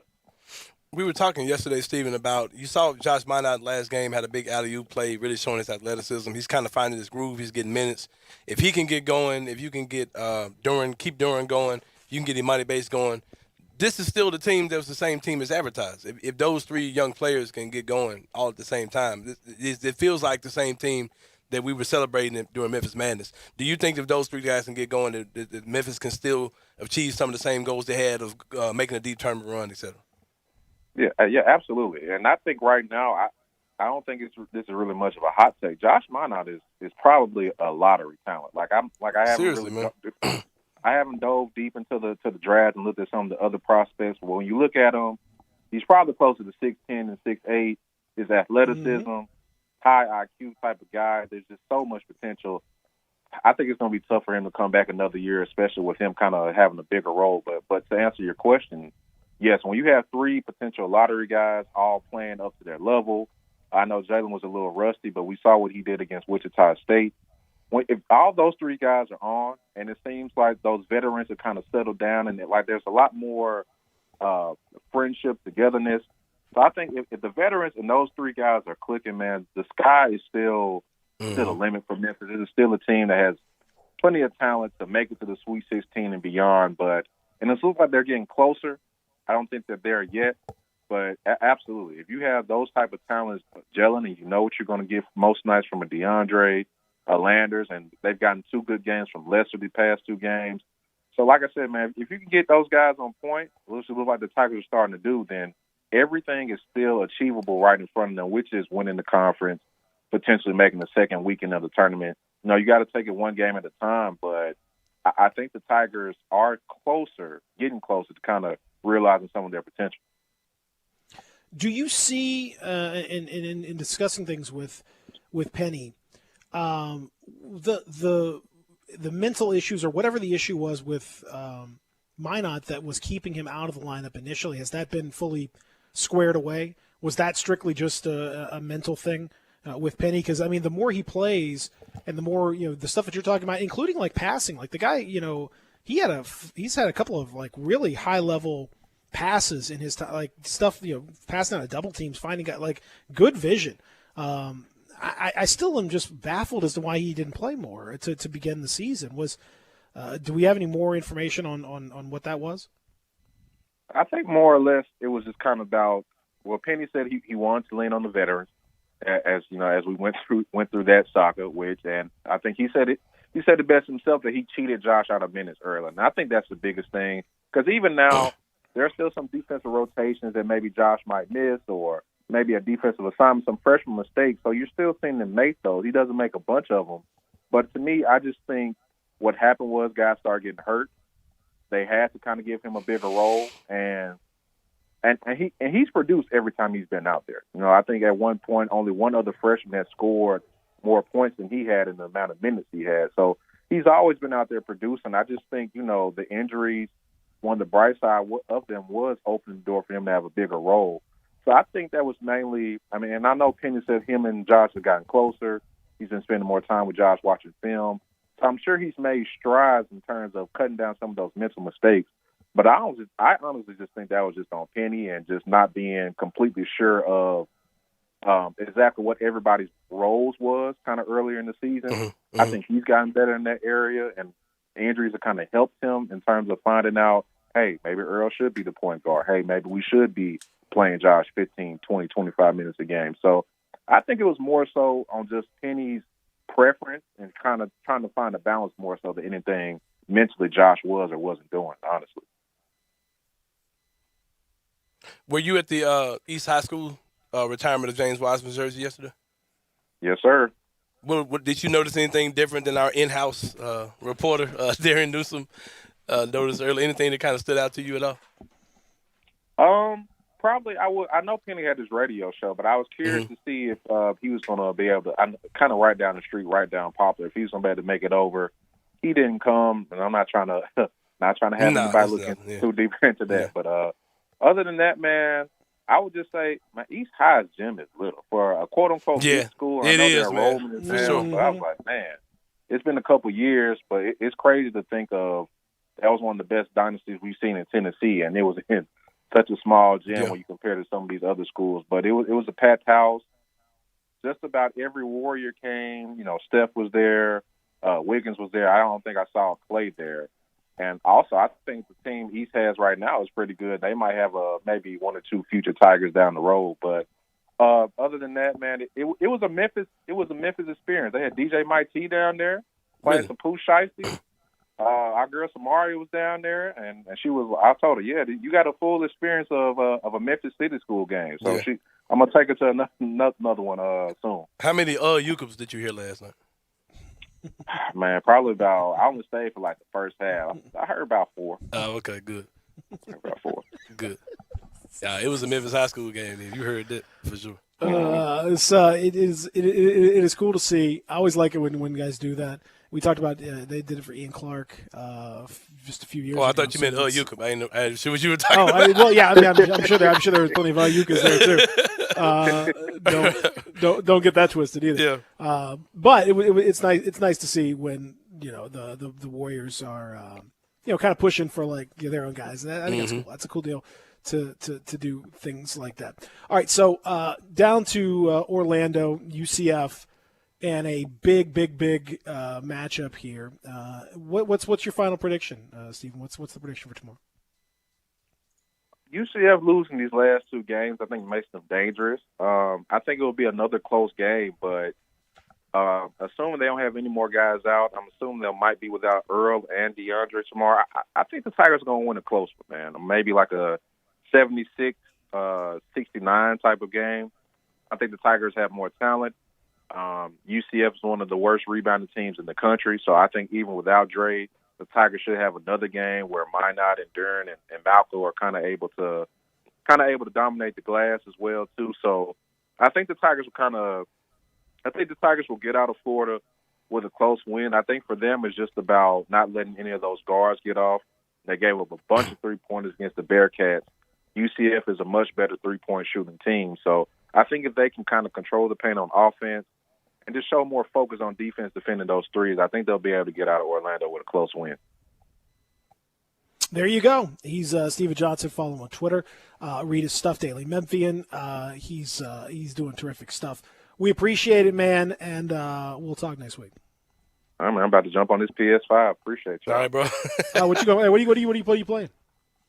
Man, look, I just dropped $200 off at GameStop. I got Spider-Man, Guardians, NHL, and FIFA. So I'm about to play them all. That's what's up. What is like you gotta? Did you just get the PS5? Yeah, today. Like probably y'all called me like 2:05. I just left Best Buy picking mine up at like 1:30. You bought a PS5 in the store? So you finally got? I bought it last week. They shipped it in. It got delayed 2 days. But I ain't let that steal my joy though. I knew it was coming. No, you can't do it, man. Can't let that steal your joy. That's wild. Man, that's the biggest congratulations of all, right there. That you got a PS5 and you're gonna play it. I can't wait to see. I want to hear about it. That's what I want. I want to hear about it. All right, man. Hey, I'll give y'all the update next week. Yeah, man. I can't. I'm jealous. I'm real jealous. Spider-Man especially, man. I want to see. I want to know what that's all about. He's Steven Johnson. He's going to be on PS5 for the next little bit. So if you want to follow him there, feel free to do that too. Thanks, man. Steven Johnson. We really appreciate that too because Anthony's saying, this man, he's got a PS5 right there. He's ready to go. And he took time to talk to us. That means a lot. I'm actually touched by that. Yeah. Bravo. That's makes me emotional to think about what he's willing to do for us. That's very kind of him. Thank you so much, Steven Johnson, for being a part of the program. We come back. We're going to talk about tonight. We're going to talk about what's on the line. We're going to talk about the big matchup. We're going to talk about what we're going to see down at FedEx Forum as the Grizzlies and the Warriors go at it. Real Sports Talk, Sports 56, and 98.5. Sports 56 Happy Hour with Johnny Radio, presented by Tito's Vodka, from 11 to 1 every weekday on Sports 56 and 98.5 FM. Welcome to Triumph Auto Sales, where you'll have a great car buying experience. Triumph Auto Sales is your #1 source of quality pre-owned vehicles ranging from lease returns to new car trades, all at huge savings. Plus, Triumph has a full array of financing options to meet your needs. Find your next car online at TriumphAutoSales.com or stop in today at 4875 Elmore Road. Triumph Auto Sales will help you get the vehicle you want at the price you need and the service you deserve. For a great car and a great experience from a local and family-owned business, visit Triumph Auto Sales. The global shortage on chicken is finally over, but there are still places that will tell you that it is hard to find, except for our good friends at Poultry Power. Poultry Power is currently delivering chicken in bulk to your home or business at prices lower than your local grocer or food distributor. Having a cookout or catering event? Tired of being told no by other food companies when you need chicken for your restaurant? Poultry Power can save the day. Visit www.poultrypower.org to place your order now. And remember, when others tell you no, Poultry Power has the power to tell you yes. Did you know that over 90% of male enhancement pills are virtually the same thing that's repackaged, redone over and over again? Why settle for the same old product when you can get something completely different? Something that takes male enhancement into the 21st century. Something that really works. Men, you need to try Noxitrol, the explosive, all-natural male enhancement formula that will unlock your performance in the bedroom to a level you could only dream of. Try to imagine that little blue pill on steroids. Noxitrol is so powerful. That's why it took years years for it to finally become available to the public without a prescription. So call now and take advantage of our special Noxitrol free bottle offer today. Oh yeah, we recommend that you use the Noxitrol dose as directed. Think of your partner. We certainly don't want you to overperform in the bedroom. Call now and find out how to get a free bottle of Noxitril while supplies last. Call 1-800-231-8913. That's 800-231-8913. Free bottle for limited time. Call now. 800-231-8913. 800-231-8913.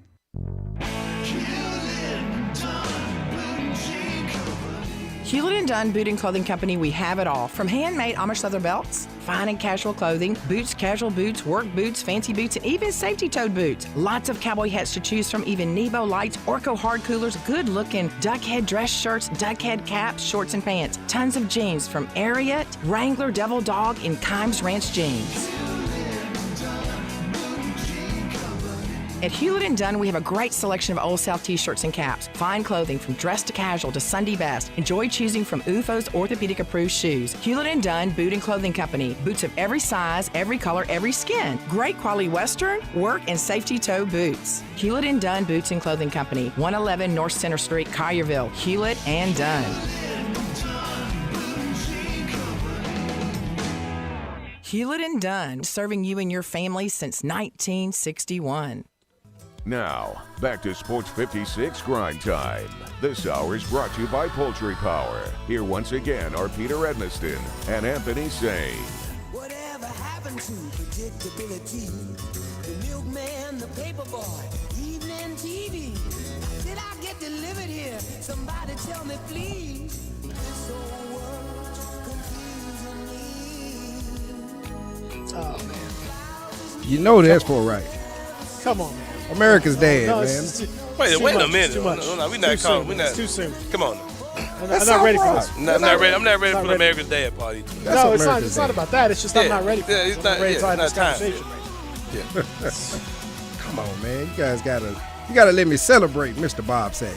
Somebody was saying that like his stand-up. If you go watch his stand-up, I've never seen it. They say if you go watch his stand-up routine, he's not the Bob Saget you remember. Oh, he's closer to Eddie Murphy than you know. That was me. You said that? No, Okay. it's not Eddie. It's filthy. Yeah, yeah. Filthy. I can find it on YouTube somewhere. Right? Absolutely. Oh my god. Look for if you want to see the one. He had a lot of different roles, but if you want to really, this is definitely not for kids. Junior Grindtimers, please do not do this. Junior Grindtimers. But if you go to check out his work, there's a great, really funny, interesting movie called The Aristocrats. It's about this joke. It's kind of a semi-documentary basically, and it's about comedians and this joke. The punchline is the aristocrats, and it's a joke that is just told amongst comedians. It's just filthy joke. Like it's just, and each comedian has their own take on the filthiness of it. It's kind of a impromptu thing. You sort of make stuff up, and each comedian in the movie tells their own version of the story. And Saget's is like the filth. It's insanely. You can find it on like YouTube and stuff, but it's just off the charts insane. It's hilarious. It's bizarre. It's and if you've never known that Bob Saget is actually a filthy mouth SOB, then you'll learn it pretty quick. And he was actually on tour before he passed. Oh yeah, his comedy's always but they say by all accounts one of the nicest dudes in the world. Off screen, just a tremendous guy, and a lot of people very sad about losing him. Man, it sucks. Thank you. It sucks, man. I was one. That's why I wanted to give Mr. Saget. He was a part of that TGIF on ABC on Fridays. Mm-hmm. You get you some Full House going.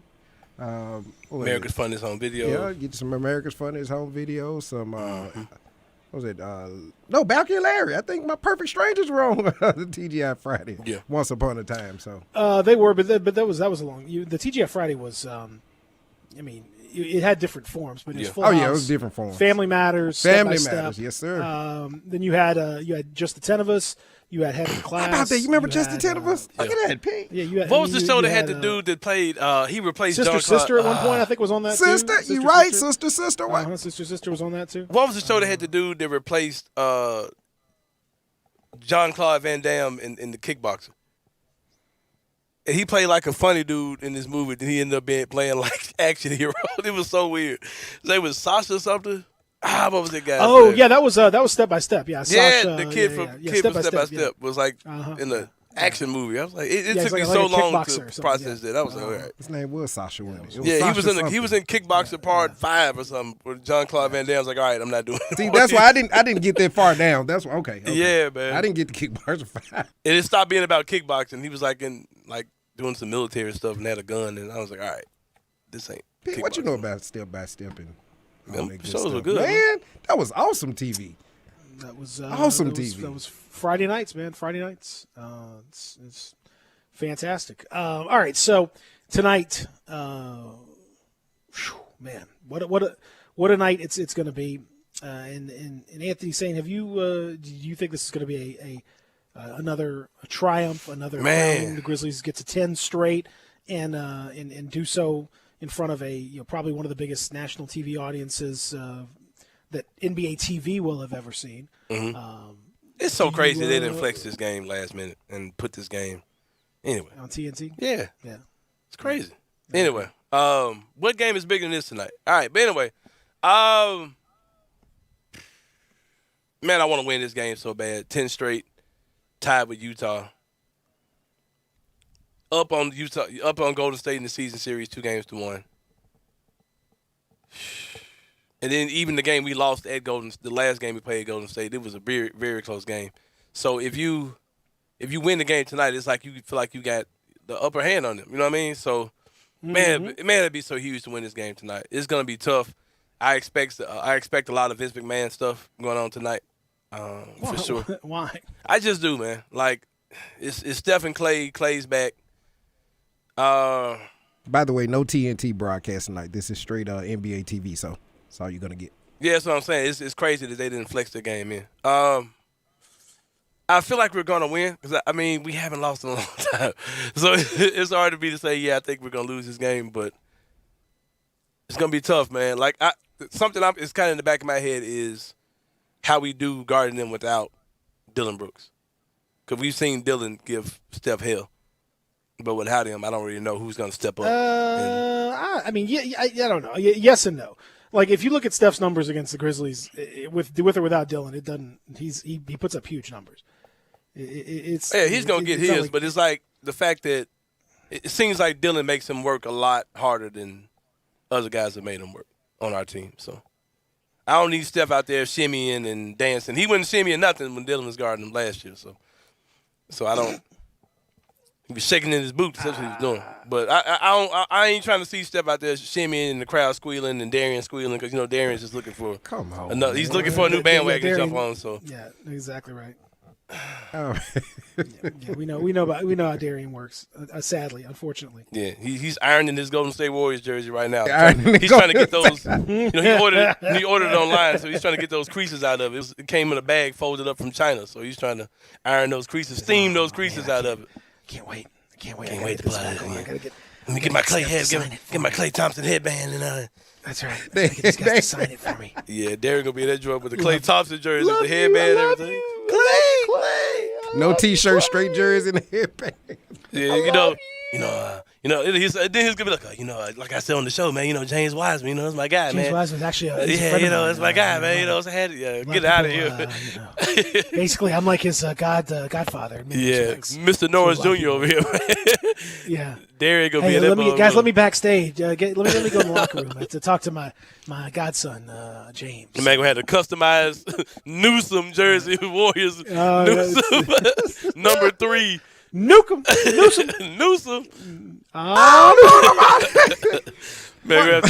One pretty pearl. Somebody save me. Nah, man. I love you. You got all the traits of being that dude, bro.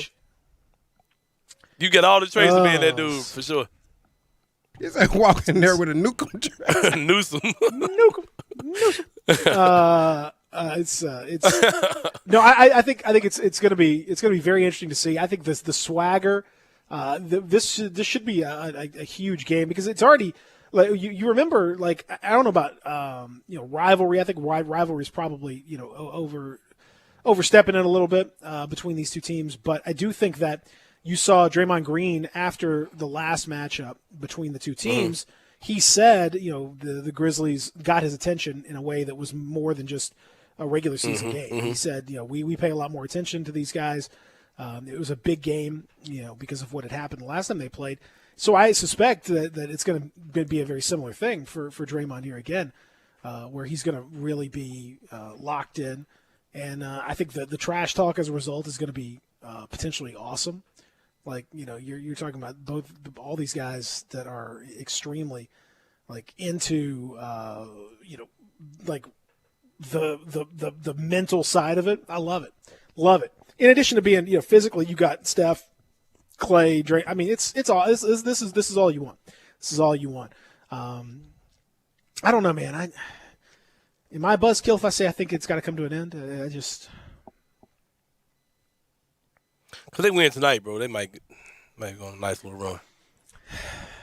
I mean, I just can't see it lasting forever. At some point, it's going to have to slow down. At some point, you can't keep getting huge performances from, everybody. Yeah. But Draymond being out is a big deal, too, man.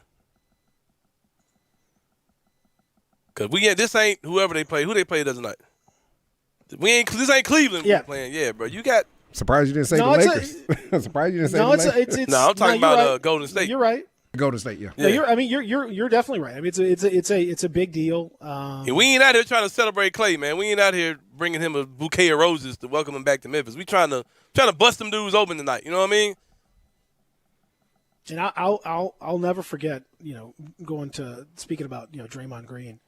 That game back in Memphis when he had a triple-double without scoring 10 points, which is he had – man, just in the way he had 10 rebounds, 10 assists, 10 steals, 5 blocks, and I think 4 points. I've never seen a guy dominate a game without scoring at all. He's – for all of his talk and all that stuff, he's I can't help but like the guy. I like listening – to him when he's on TNT. I think he's going to be an amazing full-time TV guy when he gets done. He actually talks about the game and gets into the actual strategy of the game. I have a huge amount of respect for him as a player. So if he's not in the mix, that definitely changes. He as a defensive difference maker. Whew, man, he's something else. Yeah, He can be a pest, man, and I think that Steven Adams and Jaren can kind of give their front court some problems if Draymond's not playing, because Draymond just gets on your nerves so bad. Steven Adams, how about Steven Adams and his magic recovery from COVID? You saw me talking about it yesterday, and that's exactly probably what happened to. He sat there. Snot rocket. He just shot a snot rocket. I'm okay, Mike. Hold on. I'm okay, Mike. All right, Mike. Oi! So that stick is stuck in my nose is telling me I got the virus, right? Watch out! Hold on, Mike. All right, do it again. Test me again, Mike. Got a little nose dingo here. Look out, bingo! Nose dingo. got a little Jiminy Jew up in here. You know what I mean? Little dibbity doo. I don't have time for this. Come on, test me again, Mike. Flippity floppity. Little Vegemite stuck in me. Man probably shot the whole disease out of his nose at one time, bro. It was all gone. Yeah. He's crushing it. You know what I mean. He's gonna crush it. No problem there. Yes. So John Morant just retweeting KCK at infamous Casey, the green-haired monster. She says hosting WNBA and WNBA Kicks. She said, "Make today count. You woke up, and that's the biggest blessing." And that's what John Morant has retweeted. So that's the mood that John Morant is in. His short-lived stay off social media, right? but a distant memory. Oh, the man could not stay off for 2 days, 1 day. Yeah, the Christmas thing. He got a little taste of it on Christmas Day, and he was done. He had to come on back. Well, you know why? Because he hopefully put a lid on his bucket, but his bucket is being filled right now. Yeah, you got to check them out. You got to check them out. That guy didn't have a lid on his bucket. Yeah, his bucket's getting overflowed. So you got to be careful too. You don't want your bucket to be, now it's like, be careful. You start to look too close at your bucket, and maybe you get a little satisfied. And I don't think that's going to be the case with Ja, but hey, man, I want to see a great game, and I want to see. I would love to see the Grizzlies win this game. I think it'd be tremendous. Hey, Pete, I just did a little research based on what you just stated just a second ago, saying, hey, it has to stop these wins. Of their next 10 games, only one team has a losing record. So if it's going to stop, it has to stop now. Right? But it's not. I don't believe so. 9 teams with winning records over the next 10. Only team they have under 500 is the Spurs. I mean, under 500 is Spurs. The Wizards are 500, but hey. I mean, they're taking on tough teams, but the Grizzlies have as we talked about yesterday, the Grizzlies have 15 wins against teams with winning records, which is the most of any team in the NBA.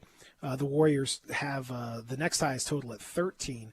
So, I don't think the Grizzlies are going to be scared by any stretch of the imagination. Don't be shocked Thursday about that man, Mr. Edwards. I keep telling you guys about. He comes in town Thursday. Oh man, we know. Keep telling you about It's him. a future Grizzly, Anthony Edwards. I hope so. Yeah. That'll be now, one other thing I want to talk about too. We'll kind of take it over to the other side. So I'm just going to put this little seed in.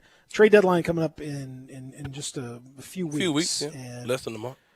Not too long away, and the Grizzlies are in the discussion, or people are discussing the Grizzlies and talking about them, and been a few little things. I want to see where you stand on things on that issue right now. We'll do that when we come back. Before we do that, though, I do want to tell you about our friends at FanDuel. FanDuel, of course, you know FanDuel. You love FanDuel. Hopefully, you were on FanDuel last night, as I was. I bet Georgia. I said I was going to, and it did, and it was a good bet. I don't know if you hope you listened to me. I'm trying my best to help you guys out. It's up to you, obviously, but I'm trying my best to help you out on that. Hopefully, you listened to me there. In the meantime, hopefully, you get an opportunity to bet tonight. Grizzlies Warriors. I think there are a number of great opportunities there, and we got Super Wild Card Weekend in the NFL, and Wild Card Weekend just got wilder. FanDuel Sportsbook is hooking new customers up with 30-1 enhanced odds. That means you can bet 5 to win $150 on any team to win any of the wild card games. You name it, you put it out there. You are a first-time bettor. You have an opportunity to jump right into the mix. And guess what? You can make it happen for you. That's all happening with FanDuel Sportsbook. Now, of course, FanDuel continues to be America's #1 sportsbook for all the reasons that we've come to know and love. Safe and secure, best-in-class customer service. FanDuel will pay you your winnings in as little as 2 hours when you win. It is really a special feeling when you get that win. And then, you go ahead and hit that withdrawal, and a couple hours later, boom, it hits the old bank account. Feeling quite good about that. I think this weekend, if I'm betting one, and I'm just saying, look, let's go ahead and do it. There's a lot of uncertainty, but give me the Bucks. Give me Tom Brady, and if you can give me $5 to $150, and I can throw it on Tom Brady in the postseason. Come on, man, get out of here. Sounds like free money to me. That sounds about as close as free money as you can possibly get. Don't miss your chance to win $150 off a $5 bet like I will when you use promo code BIGHEAD when signing up. Download the FanDuel Sportsbook app using promo code BIGHEAD and pick your wildcard team before kickoff. Must be 21 older and present in the state of Tennessee. New users only. $10 first deposit required. Must wager in designated offer market. Max bonus $150. Bonus for Tennessee users fulfilled in site credit within 72 hours. Tennessee site credit expires 14 days after receipt. Restrictions apply. See full terms at sportsbook.fanduel.com. Gambling problem? Call TN Redline 1-800-889-9789. Back after this. Real Sports Talk, Sports 56 98.5. You have opinions? Well, you gotta have an opinion. We want to hear them. Call or text us on the AutoZone listener line at 360-8255. That's the AutoZone listener line at 901-360-8255. Get in the zone, AutoZone. I I'm Sheldon Rosengarten, and I'm with you, Mallory, and we're both with Mark's Bensdorf Realtors. Well, a lot of people think about buying or selling a home being as much fun as having root canal. We can tell you that if you go about it the right way, it's like winning the lottery. That's right, Sheldon. If you prepare prior to your home search or home sale, which includes using us as your agents, you'll feel like you've accomplished every objective you set out to attain, and you've won the lottery. If you value experience and knowledge and rely upon those that can guide you to a successful conclusion, there's no better call to make than to us. Even after talking to 2 to 3 other real estate brokers, most people come back to us because their friends have told them that when you want the job done, call Shell Done. Or Mallory Moves Memphis, in whatever part of town you're in. Call or email me at 483-0546 or memphisrelocate.com. Or you can reach me, Hugh Mallory, at 497-9756. That's Sheldon Rosengarten at memphisrelocate.com or 483-0546. Do it now so you can win the lottery. Brian Elder's Roofing Solutions. I'm Brian Elder, 867-0303. Hurricane season is upon us. Is your roof ready? Are your shingles laying down and sealed properly? Call me right now, 867-0303. They say you get what you pay for. That's why my opinion is free. Maybe you've got years of life left in your roof. If so, I'll tell you that. But if I find storm damage or a compromised roof system, I'll lay out some options for you. Don't let them tell you it needs to be replaced if it only needs a repair. Call me, 867-0303. Has your insurance company already seen it and rejected your claim? Maybe they're correct. Most of the time, they're not. They do tend to become more reasonable once I get involved, though. 867-0303. I'll measure your roof from outer space or BrianElderRoofing.com. Call 867-0303. Brian Elder's Roofing Solutions. Sure, we have 30 seconds to tell you that drivers who switch to Progressive could save big. But then what? Well, we could try to fill the remaining time with awkward pauses. It's often done for comedic effect. Is it working? I can't tell if this is funny. Maybe this is so bad it's funny.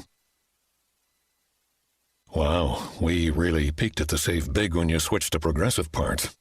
Progressive Casualty Insurance Company and Affiliates. It's a new year. That means it's time for a floor model sale at Family Leisure. You can help Family Leisure make room for all the new 2022 products that are coming in. All floor models are priced to move right now. If it's on the floor, it's on sale. But you better hurry to get these special savings because once these floor models are gone, folks, they're gone.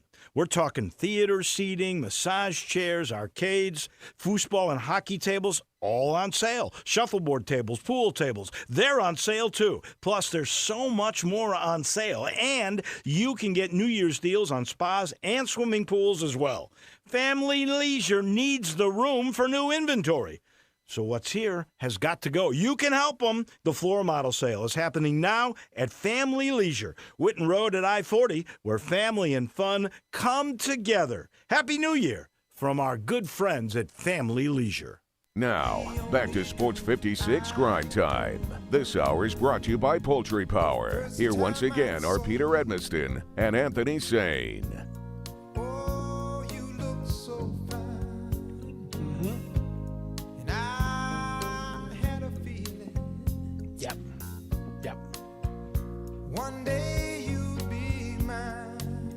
In my bag like Klay Thompson. Yeah, this is when you get that jersey out that bag. When you get that jersey out that bag tonight and steam them creases out of the Chinese Klay Thompson jersey you got now that you ordered 6 months ago. I love you, Clay. Man got a text from his wife. You know you got a jersey came. Oh, for real? Oh man, my jersey! I wanted just 6 months ago.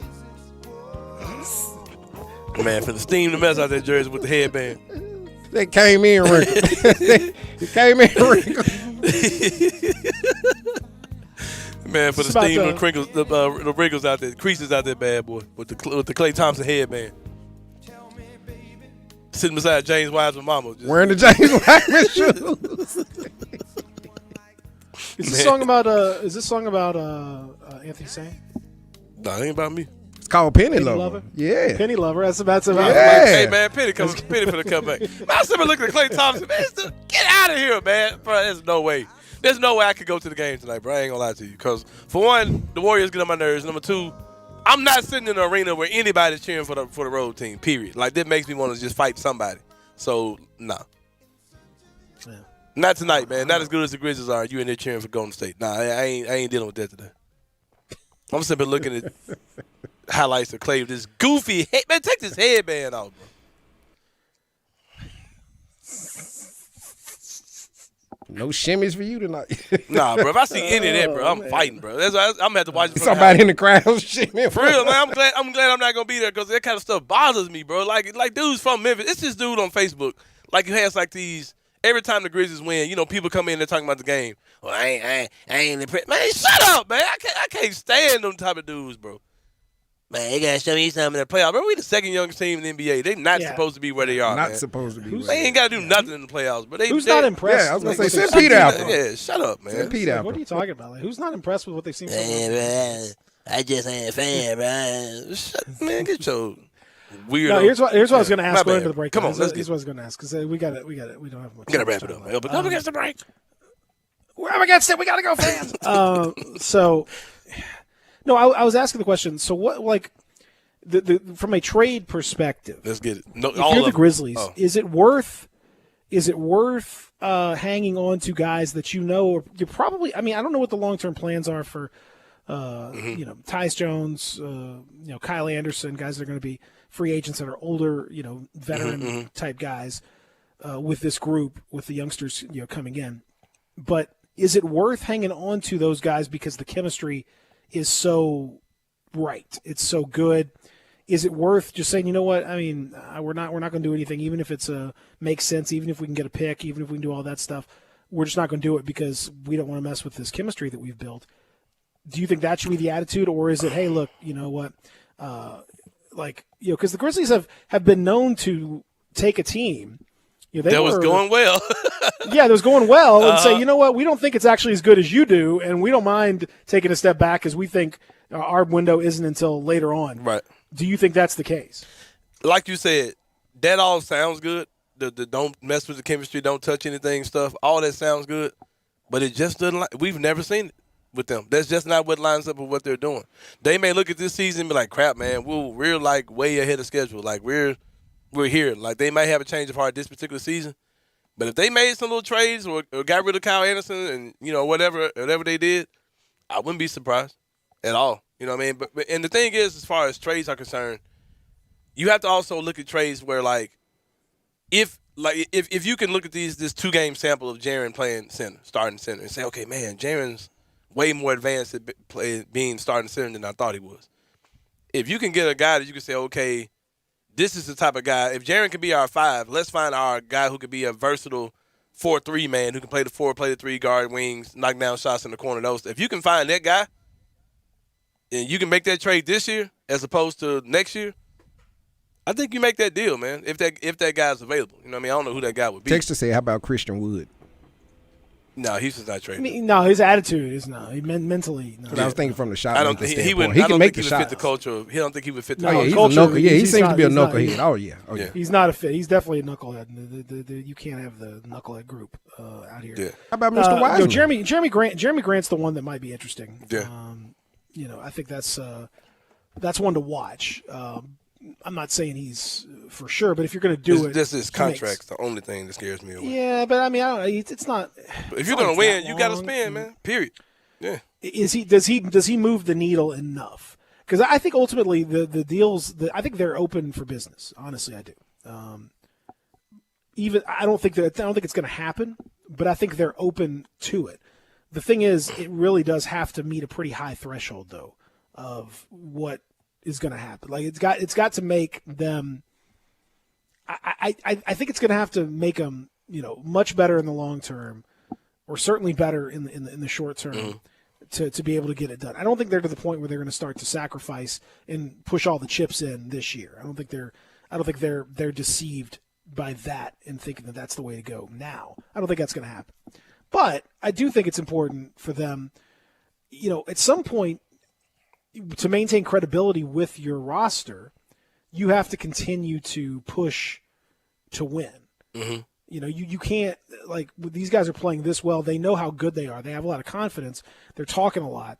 If your team in your front office were to kind of, I don't know, not really back you up, or were to make some moves for the long term rather than for the short term, then I think that probably would risk getting on the wrong side of some of these players.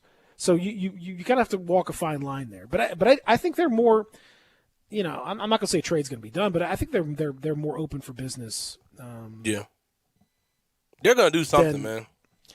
Because I can't see them. Only reason why I letting think they those wouldn't opportunities slide. I just can't. If there's decent opportunities out there. Only reason why I think they wouldn't. I don't think there's a opportunity for like a Kyle Anderson where you won't have to give up an asset to move him.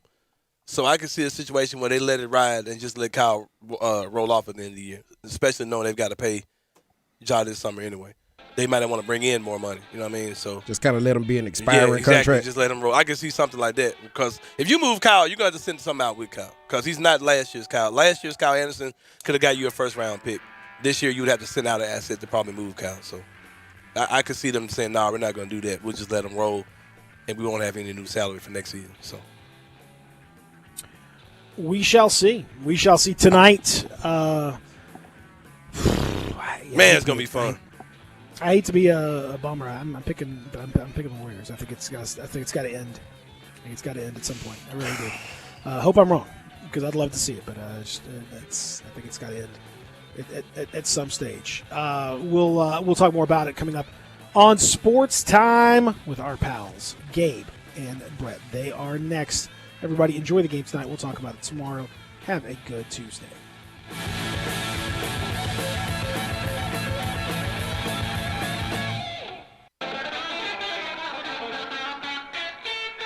Simple, smooth, and every sip as easy as the last. Tito's handmade vodka tastes just as good with tap water as it does with your favorite mixer.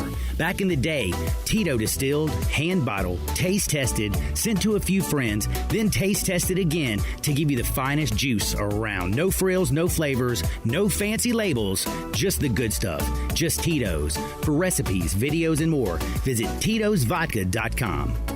Distilled and bottled in Austin, Texas, 40% alcohol by volume, namely 80 proof, crafted to be savored responsibly. Drivers who switch and save with Progressive save over $700 on average, and those savings add up. Imagine what you could buy in